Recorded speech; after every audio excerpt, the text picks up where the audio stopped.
Hi friends, welcome to Yashika. இன்னைக்கு நம்ம பசுபதி அவர் வந்து ஒரு பிக் ஒன்று ஷேர் பண்ணியிருந்தாரு. நம்ம விஜய் காவேரி 2 பேரோடவும் இருக்கிற மாதிரியான ஒரு பிக்கு. காவேரி விஜய் அந்த சேம் காஸ்டியூமில் தான் இருக்காங்க. ஆனால் காவேரி மட்டும் அவங்க சுடி மேலே ஒரு ஸ்வெட்டர் மாதிரி போட்டிருக்காங்க. அடிக்கிற வெயிலுக்கு ஸ்வெட்டரா அப்படின்னு ஒரு பக்கம் தோணுனாலும், என்னவா இருக்கும், எதுக்கு இந்த ஸ்வெட்டர் போட்டுட்ருக்காங்க, ஏதாவது பிரச்சனையிலேருந்து காப்பாற்றுறாரா விஜய், அதனால காப்பாற்றி இந்த ஸ்வெட்டர் மாதிரி ஏதாவது எடுத்து போட்டு விடுறாரா என்னன்னு தெரியலையே அப்படின்னு ஒரு பக்கம் மண்டையை புரட்டுது. பார்ப்போம், வெயிட் பண்ணி என்ன அப்படின்ட்டு. ஆனால் ஏதோ ஒரு சம்பவம் இருக்குது. கல்யாணமும் வரப்போகுது அப்கமிங்கில். அதே மாதிரி விஜய் காவேரி இவங்களுக்கு ஏதாவது பிரச்சனை வருதா பசுபதி அண்ட் ராகினியால் அப்படின்னு தெரியலை.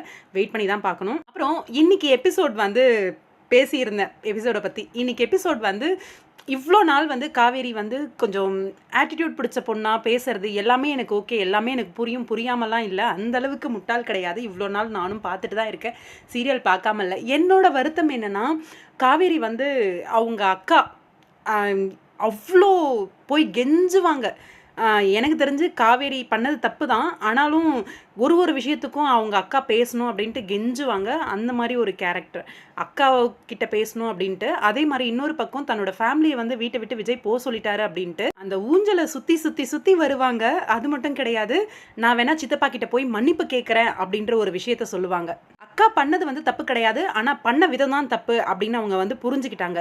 அதனால வந்து நான் சித்தப்பா கிட்ட என் ஃபேமிலிக்காக நான் போய் மன்னிப்பு கேட்குறேன் அப்படின்ற ஒரு விஷயத்த சொல்லுவாங்க.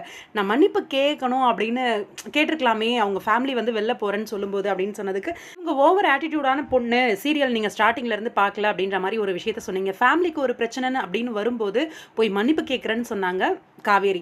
இங்கேயும் அதே ஃபேமிலிக்கு ஒரு பிரச்சனை தான். தனக்காக நிற்கிற தாத்தா அண்ட் விஜய் அவங்க 2 பேருக்கும் ஒரு பிரச்சனை. அக்கா பண்ணதுக்கு தான் மன்னிப்பு கேட்குறேன் அப்படின்னு சொன்ன காவேரி தானே இப்போ தப்பு பண்ணியிருக்காங்கன்னு மீன்ஸ் அவங்க ஃபேமிலியை பொறுத்த வரைக்கும் அவங்க தப்பு பண்ணியிருக்காங்க தான். நிறைய ப்ராப்ளம்ஸ் வந்து பசுபதியால் ஹேண்டில் பண்ணியிருக்காங்க, இல்லைன்னு சொல்ல. சம் ப்ராப்ளம்ஸ்லேருந்து விஜயை காப்பாற்றிருக்காரு, நிறைய டைம் வந்து காப்பாற்றிருக்காரு. தாத்தாவும் விஜயும் காவேரிக்காக ஸ்டாண்ட் பண்ணும்போது அவங்க 2 பேருக்காக ஒரு படி காவேரி இறங்கி வந்திருக்க கூடாதா அப்படிங்கிறது மட்டும்தான் என்னோட விருப்பமாக இருந்துச்சு. என்னோட ஃபேமிலிக்காக அந்த ஆட்டிடியூடை இறங்கி வர காவேரி இங்கே தனக்காக நிற்கிற விஜய் தாத்தாவுக்காக வரலையே அப்படிங்கிற ஒரு வருத்தம் தான். ஏன் இப்படி கொண்டு வந்தாங்க ட்ராக்கு அப்படின்ற ஒரு வருத்தம் தான் நான் வந்து வீடியோவில் சொல்லியிருந்தேன். அந்த கேரக்டரை இந்த மாதிரி சொதப்பிடாதீங்க அப்படின்ற மாதிரி தான் சொல்ல தோணுச்சு. அதுக்காக தான் அந்த வீடியோ, வேற ஒன்றும் கிடையாது. மற்றபடிக்கு காவேரியும் எனக்கு ரொம்பவே பிடிச்சமான ஒரு ஆர்டிஸ்ட் தான், கேரக்டரும் கூட ரொம்பவே ரசித்து பார்த்துருக்கேன் அவங்களோட அந்த நடிப்பை. நிறைய இடத்துல சொல்லியிருக்கேன், காவேரியோட அந்த ஆட்டிடியூட், அந்த க்யூட்னஸ் எல்லாமே நல்லா இருக்குது அப்படின்னு சொல்லி.